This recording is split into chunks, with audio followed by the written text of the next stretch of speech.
Tom. Hi, how's it going, Allie? It's going pretty good. I am very excited to be here with you. I, as we've talked about, love the Oura Ring. I've worn this for 2 years. I interface with it every single day.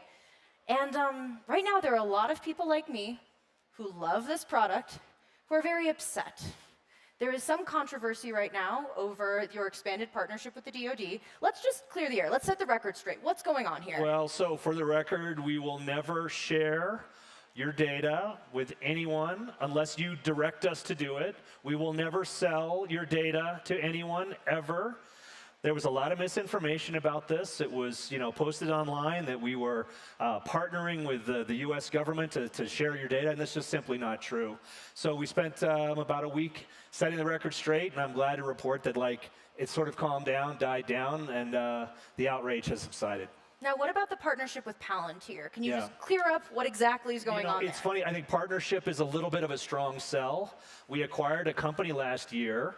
That company had a SaaS relationship, a small contract with Palantir for something called IL5, Impact Level 5 Security. This is basically call it a component of their solution. That contract is still running, and that news, that relationship became blown into a massive partnership with Palantir. We don't. We have a small commercial relationship. The systems are not connected. There's no way Palantir has access to your data. No one in the government can see your data. No one at Palantir can see your data. Totally overblown. But not to say anything other than this is incredibly important to us because privacy and security of anyone's data, especially women's data, is central to what we protect and defend. In fact, if you've ever taken a close look at our terms of service and our privacy policy, we actually say we will oppose any efforts to use your data for surveillance or prosecution purposes. Meaning that we will commit. Actively oppose. We will actively oppose that, which, again, I'm not asking for any credit. It's just that's just the way we approach this because it's so important to our Oura members. Now, okay, you can clap. You can clap. You answer that question like a man who's been asked about this a lot. Yeah, I did my first TikTok. So you did your first that was your first TikTok? My first TikTok. How was your first experience on TikTok? It was amazing. I love the captions on TikTok, and it's interesting they can cut them so closely together. I only did it in 25 takes. No, only 25 takes. I love you copying. Honestly, it would probably take me 30. I still haven't posted a TikTok, so you're ahead of me. Okay. Really quickly, how does Oura secure your data? Yeah, so look, we have a massive investment in security in terms of security team, a CISO, in terms of encryption. We use RSA 256-bit encryption. That's the internet standard. We use TLS 1.2 for all transport. So basically, it is as secure as anything that's out there on the internet in terms of security. But maybe more importantly, we have all of the kind of rigor that you would have as a GDPR-compliant organization who's also HIPAA compliant. We basically view our data and we treat our data as personal health information, and we guard that jealously and zealously. Quite frankly, people always ask me, hey, can you see my data and tell me what's going on? I say, no, I cannot. I don't have the privilege or the right to do that. And if you authorize us, then we can have someone take a look at it, but that person is a very limited role and a limited spec inside the company. We don't look at people's data. That's just you can't do that. Now, I said your data very specifically because it's your data. Correct. You're an Oura Ring wearer. Yeah. Hand raise. Who here has an Oura Ring? Yeah, it's a pretty good presence. Yeah. I was going to say, how do you feel about that? That's just solid. That's solid. Yeah. Who here has another wearable? Okay. Yeah. Interesting. How competitive is the wearables marketplace right now? Yeah, I mean, the wearables market is pretty interesting. It's heated up. Honestly, I think Oura's done a lot to bring this market to a new audience, and that audience is women. Mm-hmm. Obviously the Ring form factor lends itself to sort of fitting into your life. It's more comfortable. You can wear it at night. Doesn't bleep or blurt or vibrate or try and disturb you. But it also is something that you can wear with any kind of outfit and feel like it's pretty inconspicuous. You You're mean not like shouting. On stage at Brainstorm Tech? You're not wearing an iPhone on your wrist. You're not wearing a big muscly kind of watch that says I hunt or I hike or I bike. It's a statement that's a little bit more subtle.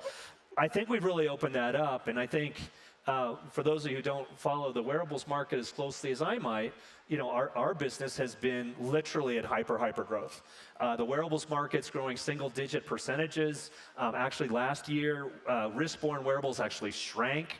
There was a shift to smaller, cheaper wrist-borne wearables, primarily driven in India and in Asia, while ring wearables, we basically doubled in size. So we're growing at north of 100%. So I think in terms of wearables, what's interesting is we've actually brought in a new era of health as opposed to being fitness. Wearables 1.0 was like, did you get your steps in? Wearables 2.0 is, did you understand what happened with an ECG on your wrist when you saw it? Wearables 3.0 is continuous monitoring, tracked overnight. Why is that important? It's important because your body's at rest and goes through a predictable cycle. So we can see differences night over night that are instructive. If night over night we see your respiration is elevated by half a beat per minute, or your temperature is elevated by half a degree, or your heart rate variability and heart rate are shifting, we can probably say with some high degree of confidence that you're on the brink of either strain or stress that may result in illness. And we've seen this, actually. It's a feature of ŌURA called Symptom Radar.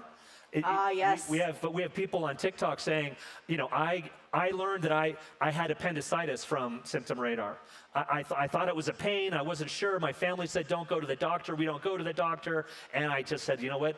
ŌURA's telling me to go. And I went. And turns out I was 24 hours away from a bad incident. People have gone to TikTok and talk about finding out that they had cancer, lymphoma. This is just fascinating because what we're doing is we're inverting the paradigm for health. Instead of it being interventionist health, it's preventionist. Instead of being after the fact, you're sick and we're going to try and cure you, it's let's predict before you get sick. Let's try and help you avoid that sickness altogether. It's just a very different approach and is enabled by the fact that the ring and this site on the human body is the most accurate place to measure. When you go to the hospital, who's been to the hospital? I hope none of you, but when they measure, where do they put the sensor? On the back of your wrist? No, they don't. They put a sensor on the tip of your finger. Why?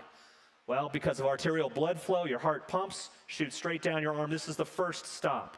Second thing, uniform tissue 2 millimeters away from the sensor. So you're actually able to see information in that signal that you just don't see here. Think of the signal here as like a sine curve. Think of the signal here, it looks like a heart rate, right? The sort of double peak that we all know is what a heart rate looks like. The information that's encoded in that, incredibly powerful. So that has to do with the location of where you measure. Now, I was explaining to Tom before this that he has the blessing and the curse of me being a zealous user of this product. I actually turned off the symptom radar. Yeah. It was a little too much information for me. On days when I hadn't slept enough, it was sort of telling me, you maybe have symptoms. And I was like, I know, I probably have the symptoms of being stressed. So how do you balance the right amount of data? How do you decide on features? How do you figure out what needs to be toggled on and off? How do you balance all of that? One of the things that I think has been really interesting to see is the dispersion of the kinds of customers that we have. So we have marathon runners who are training for their marathon and optimizing for performance.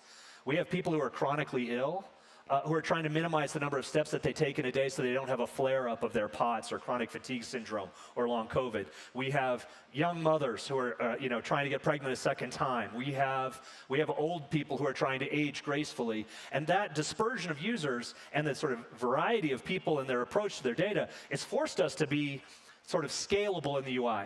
So if you want to go all the way deep, all the way down to the detailed data, you can. But at the top level, we're going to give you a score and an insight. And that insight could be something like, hey, take it easy today. Your biometrics are in need of recovery, like take it easy. And that trust and that instruction that we provide for people is simple and easy to consume. If you want to double click, you want to go deeper, you can. That's really the key. And honestly, I think, again, that's a little bit what sets us apart from other wearables, because most wearables are there to both tell you what's going on with some kind of metric, but they don't give you the context about how that's changing over time. They tell you about this moment, not your entire life. And so we're inverting the paradigm. You're in charge of your health journey. We're going to give you the information. You can choose to embrace it. You can choose to ignore it, but we're not going to try and shame you or anything. We're going to support you through whatever your health journey is.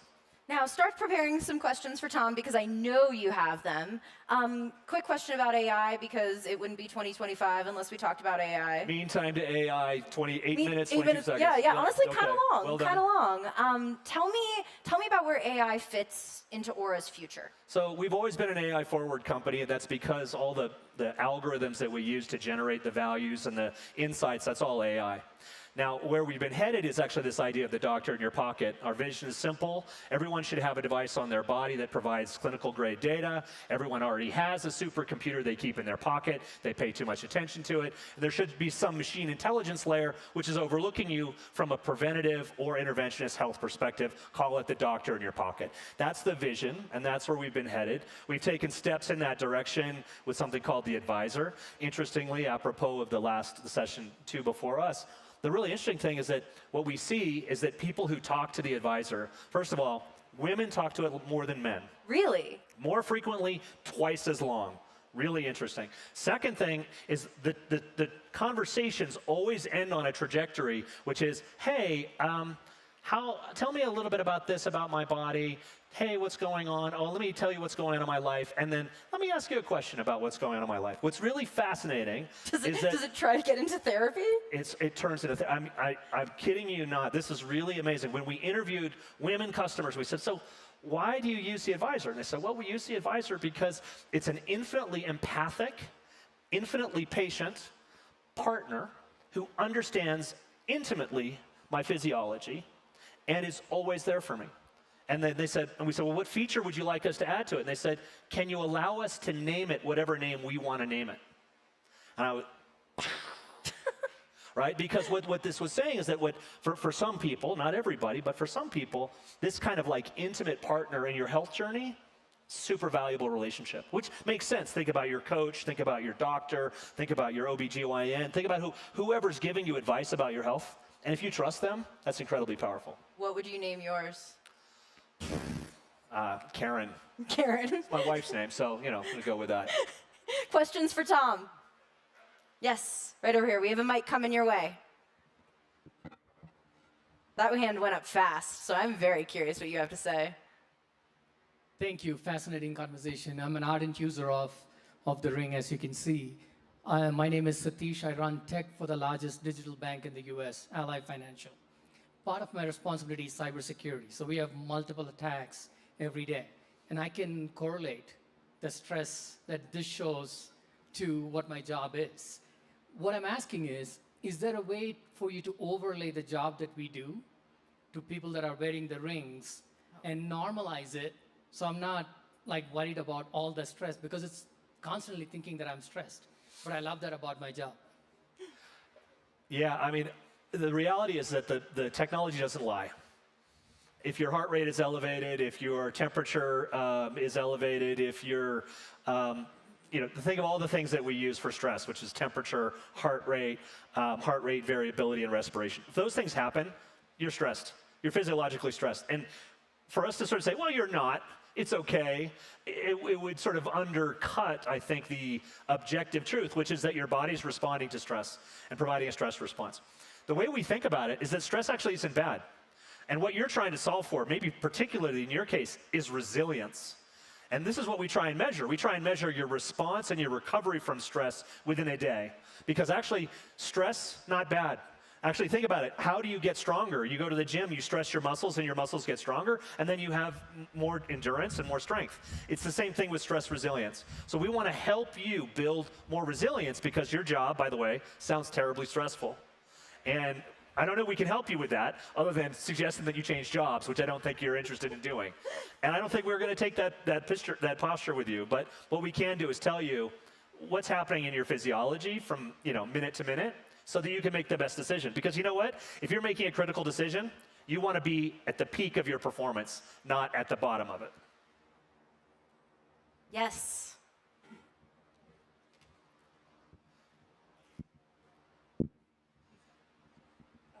Thanks, Tom and Allie. Venk with NanoWear. Tom, you said something that I think is resonated with a lot of us. Gen 1 of wearables, Gen 2, Gen 3. How do you see the business model evolving? Maybe I'm making a more controversial statement, but it's not always going to be consumer driven. We're going to hit a ceiling of who's going to actually purchase this. So how are you thinking about moving into, and I also hate saying this word, traditional healthcare, because we know that that's broken through a payer market, but I imagine you're thinking about those things. And then would love a comment on one thing that I think you did amazing that others didn't or have not yet and are following suit, is data partnerships with other wearables. Yeah. Most wearables companies like, this is mine, nobody gets it, and you did something really special with Dexcom, and just, I think it'd be great for the audience to hear. I think it's a great point. First of all, the evolution of wearables, I think the most important thing that we can do as a company is help provide access. Because if we're going to change the trajectory of human health, like we can't just have, whatever 15, 20% of this audience is a very elite audience have it. So for us, the way we think about the traditional healthcare model is that actually it's about providing access. And whether that comes from government support or it comes from an insurer, we partnered with Medicare Advantage to provide rings to their patients, to the lives that they cover. We're thinking very hard about how we provide access. And I think that's probably the right way to think about it, because if we are the baseline for your health and we can see deviations from that baseline, we're furthest upstream from a problem. And your problem is your problem, but it's also ultimately going to become some healthcare system or some healthcare that's funded by the government's problem. We want to help avoid that as much as possible. So to the second question, which is how does it evolve?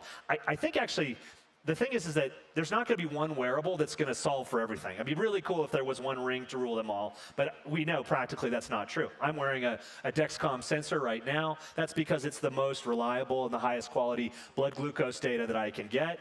It's integrated with my ŌURA experience so that it knows that, if I'm stressed or if I haven't slept or if I exercised, how to adjust and how to correlate my blood sugar based on that, so I know how I'm performing.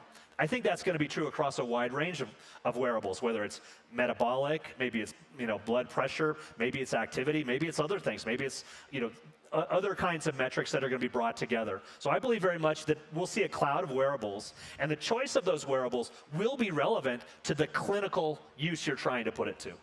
And that cloud, I think, will probably depend on something that's looking at you over the long term. We think that's probably a ring because of the form factor and the comfort and the properties that allow it to be a longitudinal wearable, with some kind of session wearable. It says, oh, Venk, you don't look like you have cardiometabolic problems. I'm just going to say that right now. Congrats. But if you did, right, and you wore a blood glucose monitor for 2 weeks or for 4 weeks, that would be a session where we'd want to see, well, what's the intersection of your long-term health trajectory with what's going on with you right now? And I think that's how it's going to play out. Tom? Yeah. We're almost at time. Do you want to play a quick game with me? I don't know. Do I? Maybe I don't. I don't know if you have a choice now. I You're don't stuck really. here. You're stuck Do I here, have a choice? unfortunately. Yeah. Word association game. I'm going to give you a word, and the first thing that comes to your mind, you just say whatever it is. This has never gone wrong. Almost. Never. Never. All right. First word. Wearable. ŌURA. AI. Optimist. ŌURA. AI. Tom Hale, thank you so much. Thank you very much. Stay healthy, everybody.